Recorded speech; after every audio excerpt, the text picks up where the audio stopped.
Hello, good morning everyone. How are you student? I hope you will be fine with your parents. And dear student, today we are discussing about our lesson 4 from the diary of Annie Frank. From the diary of Annie Frank is our fourth lesson. Diary क्या होती है? जिसमें हम daily के अपने notes जो होते हैं वो लिखते हैं, अपनी डेली की जो दिनचर्या होती है उसको नोट करते हैं हम, वो हमारी डायरी होती है। और यहाँ पे हम एनी फ्रैंक की बात कर रहे हैं, एक छोटी लड़की जो कि डायरी लिखती थी। और ये वर्ल्ड की सबसे ज़्यादा पढ़ी जाने वाली डायरी बनी थी। एनी फ्रैंक की लिखी हुई डायरी थी, लगभग सभी भाषाओं में पब्लिश हुई थी ये, लेकिन जो मूल रूप से थी वो डच भाषा में रिटर्न की गई थी इस लड़की के द्वारा। और इसके बारे में थोड़ा सा लड़की के बारे में जानेंगे। हर complete name is Annelies Marie Anne Frank. और इसका जन्म कब हुआ था? 12 जून 1929 को हुआ था, फरवरी मार्च 1945। और जब सेकेंड वर्ल्ड वॉर की एंडिंग थी 1945 में, फरवरी मार्च के दौरान इसकी डेथ हो गई थी। वो एक जर्मन थी, बोर्न जाविस गर्ल। जाविस होता है यहूदी, और उसका जन्म एक यहूदी परिवार में हुआ था। और जैसा कि हम पढ़ चुके हैं, वहाँ पर जो नाजी थे उन्होंने यहूदियों पे काफ़ी अत्याचार किए थे जो जर्मन में थे। हमने पढ़ा है हिटलर था जो नाजीवाद पार्टी का अध्यक्ष, उसने काफ़ी जुल्म किए थे इन लोगों के ऊपर। तो उसी का एक हिस्सा हम यहाँ पे मान सकते हैं इस लड़की की लाइफ को। इसने बहुत कुछ सहन किया और उसी दौरान इसकी डेथ हो जाती है वहाँ पर टाइफाइड के द्वारा। और ये अपने परिवार के साथ छुपती रही थी करीबन। इसके 4 दोस्त भी थे। एम्स्टर्डम जगह थी during the German occupation of Netherland in World War second. जब सेकेंड वर्ल्ड वॉर चला हुआ था तो नीदरलैंड के ऊपर जो नाजिस उन्होंने कब्जा कर लिया था, और उसकी जो फैमिली थी वो एम्स्टर्डम चली जाती है। और जो नाजीज थे वो भी अपनी पावर को फैलाने के लिए पीछे पीछे उनको ट्रैप करते हैं, वहाँ भी आ जाते हैं। और जो ये लड़की थी ये बहुत परेशान थी, और वास्तव में अगर कहा जाए तो इसकी जो लाइफ थी वो सफ़र रही थी बेचारी की, और बाद में इसको पकड़ लिया जाता है। और हम यहाँ पे एक वर्ड पढ़ेंगे, कंसंट्रेशन कैंप। ये हम पढ़ चुके हैं 9th क्लास एसएस में भी। कंसंट्रेशन कैंप के थे क्या थे? ये हिटलर के द्वारा बनाए गए एक विशेष कैंप, या हम जेल बोल सकते हैं, जहाँ पे जो यहूदी पर्सन थे उनको बंदी बना के रखा जाता था और उनके ऊपर बहुत ही ज़्यादा जो अत्याचार थे वो किए जाते थे। तो वो कंसंट्रेशन कैंप थे, और वहीं पर इनको भी बंद कर दिया गया था। लेकिन ये जो लड़की है ये बताती है अपने सर्वाइवर का टाइम कि किस प्रकार से इन्होंने अपना जो टाइम था वो निकाला था। और इसकी बहन थी मार्गोट फ्रैंक था जिसका नाम। इसके फादर थे ऑटो, और इसके फादर अकेले सर्वाइवर थे इनके समूह में से। इसके 4 दोस्त भी थे फ्रैंक के, इसकी फैमिली भी थी, मदर थी, सिस्टर थी, लेकिन सिर्फ इसके फादर ही जिंदा बचे थे इसमें। और ये एम्स्टर्डम में जब वो युद्ध ख़त्म होने के बाद आते हैं तो उसे डायरी मिल जाती है अपनी बेटी की, जो कि एनी फ्रैंक ने लिखी थी, वही बची हुई थी। और फिर वो अपनी बेटी की इस डायरी को इंग्लिश में the diary of a young girl के नाम से पब्लिश करवाता है, जो कि सबसे ज़्यादा पढ़ी जाने वाली डायरी है एनी फ्रैंक की। और इसी के बारे में हम इस लेसन में पढ़ेंगे, उस लड़की ने अपनी डायरी में क्या क्या लिखा हुआ है। और जो एनी फ्रैंक थी उसको ये डायरी उसके 13th बर्थडे पर उसके फादर के द्वारा दी गई थी। और वो लड़की जो है उसकी फाइनली एंट्री मान सकते हैं। डायरी थी जो लास्ट कब लिखी गई थी? 12 जून 1942 को लिखी गई थी, ऑफ 1 अगस्त 1944। हर लाइफ यानी कि उसकी लाइफ के जो इवेंट्स थे जिनका हम विवरण यहाँ पे पढ़ेंगे वो कब से था? 12 जून 1942 से लेकर, और फाइनल एंट्री कब की थी? 1 अगस्त 1944 तक का उसके अंदर जो विवरण है, डिस्क्रिप्शन है, वो हम पढ़ेंगे। इसमें उसने लिखा था, बताया था उसमें। और मूल रूप से जो ओरिजिनल लैंग्वेज थी वो डच भाषा में लिखी हुई डायरी थी, मैंने पहले भी आपको ये बताया था। और फिर बाद में ये सेवरल लैंग्वेजेस में जो है पब्लिश हुई थी। इसके ऊपर बहुत सारी फिल्में भी बनी थी, टेलीविज़न, थिएटिकल जो सिनेमा होते हैं अलग अलग, वो बनाए गए थे इस लड़की की डायरी को लेकर। तो जो डायरी थी इसकी एनी फ्रैंक की, उसमें इसने बताया है कि जो डायरी है, मैंने अपनी डायरी को एक नाम दिया था जो कि यहाँ पे दिया हुआ है, किटी। अपनी डायरी का नाम इस लड़की ने किट्टी रखा था, यानी इसको अपने एक रियल फ्रेंड मानती थी। डायरी को लिखने का जो पर्पज़ इसने यहाँ पे बताया है वो बताया कि मैं 13 साल की एक म्यूजिक सी लड़की यानी साधारण सी लड़की थी, तो कौन मेरी डायरी को पढ़ना पसंद करेगा। बट मेरे लिखने का पर्पज़ ये नहीं था कि कोई मुझे पसंद करे, बट मैंने सिर्फ इसलिए लिखा क्योंकि मेरे पास कोई भी ट्रू फ्रेंड नहीं था जिसके सामने मैं अपने मन की बातें, अपनी जो फ़ॉन्ट्स हैं यानी रुचियाँ हैं उनको बता पाती, उनको लिख के दिखा पाती। मेरा जो लिखने का पर्पज़ वो यही था कि मैं इस डायरी के अंदर अपनी सारी रुचियाँ, अपनी इच्छाएं एक दोस्त के नाते यानी दिल खोल के मैं लिख सकती थी। तो यही रीज़न था कि इसने डायरी को लिखा इस छोटी लड़की ने, जो कि ओनली 13 ईयर्स की थी। और क्वेश्चन यहाँ से बहुत बार आ जाता है कि paper has more patience than people. Anne ने ये बात कही थी कि जो कागज़ होता है उसमें ज़्यादा पेशेंस होता है व्यक्तियों की बजाय। तो क्यों कहा था उसने? उसके कहने का ये मतलब था जैसे कि हम किसी व्यक्ति से आर्ग्यूमेंट करते हैं, हम कोई अपनी बात बताते हैं, कोई भी डिस्कशन करते हैं लाइफ के बारे में, तो जो व्यक्ति होते हैं वो पलट के जवाब देते हैं, या हो सकता है किसी बात पे हमारा वाद विवाद ज़्यादा भी बढ़ जाए, लेकिन जो पेपर होता है, जो कागज़ यानी कि डायरी जिसमें हम लिखते हैं, वो कोई आर्ग्यूमेंट नहीं देती। हम जैसा बताते हैं वैसा ही उसके ऊपर चला जाता है, उसको वो एक्सेप्ट कर लेती है। तो इसने ये डायरी लिखी थी इस लड़की ने, और अपने जीवन के बारे में बताया था हमें, और अपने पेरेंट्स के बारे में भी इसने बताया थोड़ा सा। और इसकी सिस्टर रही थी जो मार्गरेट, इसके फादर थे, मदर थे, और इसकी दादी माँ भी थी। और यहाँ पे इसने थोड़ा सा अपने फादर के मदर के बारे में भी बताया है कि इसके फादर जो थे मोस्ट एडोरेबल होता है पर्सन्स नहीं, फादर थे, और जिन्होंने इसकी मदर से शादी की थी। कब? जबकि इनके जो मदर थी, कितनी एज हो गई थी उनके,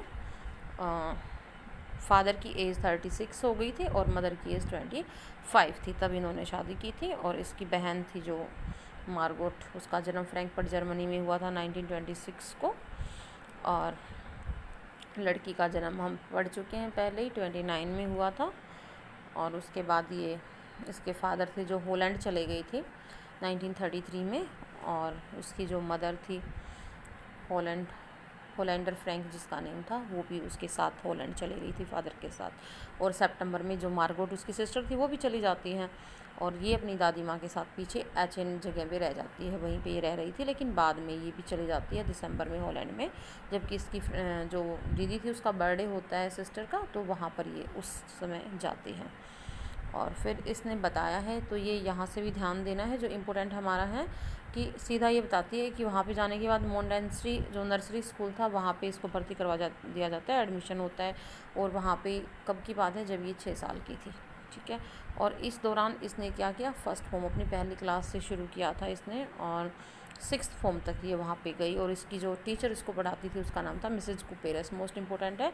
तो मिसेज कुपेरस कौन थी? इसकी टीचर थी। और द हेड मिस्ट्रेस यानी कि वो मुख्याध्यापिका भी रही थी स्कूल की।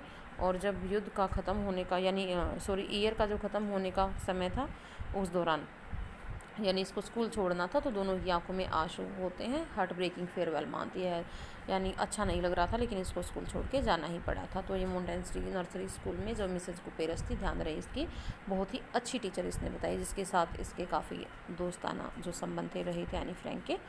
और जब ये इसकी दादी माँ थी जो 1941 में बीमार पड़ जाती है, ऑपरेशन भी होता है उसका, और उसके बाद वो पास्ट विद लिटिल सेलिब्रेशन, यानी कि सो माई बर्थडे, उसका जो बर्थडे था एनी फ्रैंक का, वो ऐसे ही बस लिटिल सेलिब्रेशन यानी कि मनाया नहीं जाता है अच्छे से।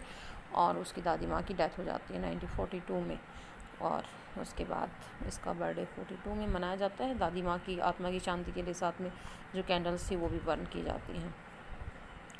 और फिर जो एनी फ्रैंक थी वो बताती हैं अपनी डायरी में उसने जो लिखा था, डियरेस्ट किटी, यानी इस तरह से उसने शुरू किया था। और सैटरडे 20 जून 1942 ये डेट उसने डाली हुई है कि हमारी class quacking in sports. Quacking in boards का मीनिंग क्या होता है? शेकिंग विद फेयर, यानी डरी हुई थी, नर्वस थी पूरी क्लास। क्यों डरी हुई थी? Fourth coming meeting in wild teachers decide who move up next form, यानी कि who will be kept back, यानी कौन पास होकर अगली क्लास में चला जाएगा और कौन पीछे रह जाएगा। हम सिर्फ इसी बात पे डिस्कस करते हैं, यानी रिजल्ट आने वाला था, टीचर पता नहीं किसको पास करेगा और कौन फेल रह जाएगा। और ये बच्चों के नाम भी दिए हैं, हाफ क्लास में बैटर शर्त लगी हुई थी, GN ये नेम है, वो हंस रहे थे हमारे ऊपर। और हम उनको मूर्ख भी कह रहे थे। कैसे मूर्ख हैं? जो लड़के हमारे पीछे के बेंच पे बैठे हुए थे, उन्होंने अपनी जो हॉलीडे सेविंग थी यानी जेब खर्च था पूरी छुट्टियों का, वो दाव पे लगा रखा था कि मैं पास हो गया तो मैं इसको खर्च कर दूंगा। इस प्रकार की शर्त पूरी क्लास में लगी हुई थी, शांति छाई हुई थी, लेकिन हर कहीं वही क्वेश्चन था। लेकिन फिर भी एनी फ्रैंक जो कहती है, अगर मुझसे पूछा जाए तो मैं बताऊं मेरे अनुसार क्या था कि करीबन जो क्लास है वो ज़्यादातर क्लास के बच्चे ऐसे थे जो केप्ट बैक, पीछे ही रह जाने यानी कि फ़ेल होने योग्य ही थे। लेकिन फिर भी वो कहती कि जो टीचर्स, ये भी क्वेश्चन यहाँ से बन जाता है कई बार, ध्यान रहे कि but the teacher are the most unpredictable creature on earth. Unpredictable का मतलब क्या होता है कि जिसके बारे में कुछ कहा नहीं जा सकता, श्योर नहीं होते हम टीचर के बारे में कि संसार के अद्भुत प्राणी हैं जो टीचर ने, उनके बारे में हम श्योर नहीं है वो क्या रिजल्ट निकालेंगे। तो इसलिए सभी बच्चे डरे हुए थे। तो ये सारा का सारा उसकी डायरी का ही हम पढ़ रहे हैं यहाँ पर। और उसके बाद वो एक दूसरे को सांत्वना दे रहे थे, लो सर्ट यानी कि सांत्वना देने की कोशिश कर रहे थे। और उसके बाद ये बताते अपने स्कूल के बारे में कि स्कूल में कितने थे, 9 टीचर्स थे, उनमें से जो हैं 7 मैन थे और 2 वुमेन थे, और मिस्टर की सिंह थे यहाँ पे ओल्ड फोगी। ओल्ड फोगी होता है ओल्ड फैशन यानी पुराने तरीके का, पुराने फैशन का व्यक्ति था। हु टीच इन मैथ्स, लेकिन वो मैथ्स पढ़ाता था उनको। मिस्टर कौन था? किसिंग। ध्यान रहे ये भी बहुत ही इंपॉर्टेंट क्वेश्चन है यहाँ से कि मिस्टर किसिंग कौन था? उनका मैथ्स का टीचर था। और यहाँ पे इंपॉर्टेंट ये इसलिए भी है क्योंकि वो उसकी क्लास में बहुत ज़्यादा बातें किया करती थी और उसको बार बार पनिशमेंट के तौर पे ऐसे लिखना देता था। सबसे फर्स्ट ऐसे मिस्टर किसिंग ने दिया था कि एक ऐसे लिखो, सब्जेक्ट क्या रहेगा? ए चैटर बॉक्स, यानी कि एक बातूनी। चैटर बॉक्स क्या होता है? बातूनी, कि जो लड़की है वो बातें ज़्यादा करती थी तो इसके बारे में लिखो। अब लड़की है वो भी क्या करती हैं, लिखती है इसके बारे में शाम को और लिख देती है। लिखने में क्या बताती है ये? Prove the necessity of talking, यानी बात करने की आवश्यकता पे बल देती हूँ अपने ऐसे के अंदर कि बातों नहीं क्यों होते हैं, क्योंकि बातें करना ज़रूरी होता है। और वो कहती है मैं सोचती हूँ, सडनली आई हैड आइडिया, मेरे दिमाग में एक आइडिया आया और मैंने 3 पेज लिख दिए इस असाइनमेंट के ऊपर जो मुझे दिए गए थे चैटर बॉक्स के ऊपर, और मैं सेटिस्फाई हो गई अपने लिखे हुए तरीके से। और मैंने ये भी बताया कि जो बोलना होता है ना, वो स्टूडेंट का ट्रेट होता है। ट्रेट क्या होता है डियर स्टूडेंट? गुण। ट्रेट क्या होता है? गुण। यानी कि जो बोलना होता है वो विद्यार्थी का गुण होता है। इसलिए मैं बोल रही हूँ तो I would do my best to keep it under control, लेकिन मैं कोशिश करूँगी अपने आप को कंट्रोल में रखने की, यानी मैं कम बोलूँगी। और उसके बाद ये बताती हैं कि इसका कोई इलाज नहीं हो सकता क्योंकि ये मेरी हैबिट है। हैबिट क्यों है? क्योंकि मेरी मदर इतनी बोलती थी जितना ही मैं बोलती हूँ। मीन्स ये गुण क्या हो गए मेरे अंदर? इनहेरिटेड ट्रेट हो गए। इनहेरिटेड क्या होते हैं? वंशानुगत गुण, मुझे मेरी मदर से मिले हैं, तो इसलिए मैं बोल रही हूँ, यानी कि मैं चुप नहीं रह सकती हूँ। 1 मिनट स्टूडेंट। तो ये बताती है कि ये इसकी मदर की प्रॉब्लम थी बोलने की, तो मेरी भी ये प्रॉब्लम है, इसलिए मैं कंटिन्यू बोल रही हूँ।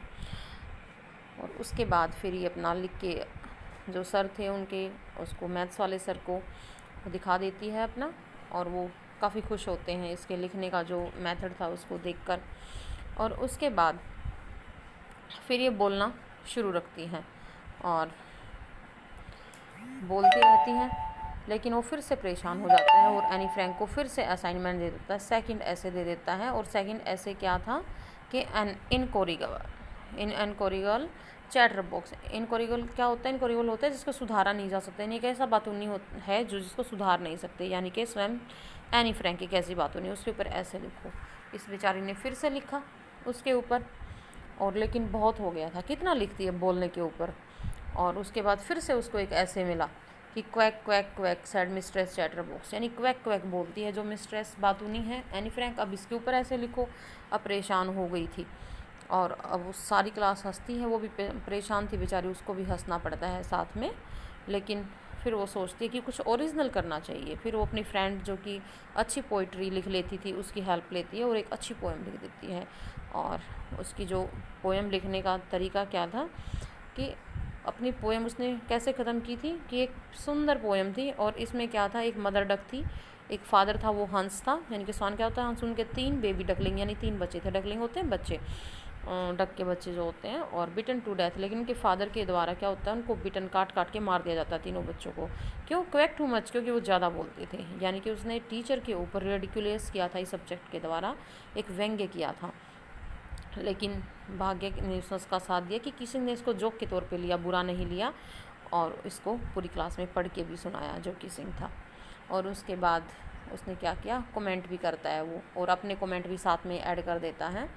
और फिर लास्ट में ये बताती है कि मिस्टर किसिंग था हमेशा उसको को क्लास में बोलने के लिए वो परमिशन दे देता है। तो डियर स्टूडेंट, आई होप आपको ये समझ में आया होगा। मैंने संक्षिप्त में आपको बताया लेसन के बारे में, और मैं साथ में एक वीडियो का लिंक शेयर कर रही हूँ, वहाँ से आप लाइन टू लाइन इसकी हिंदी देखेंगे, और मैंने इम्पोर्टेंट जो था वो आपको बताया है।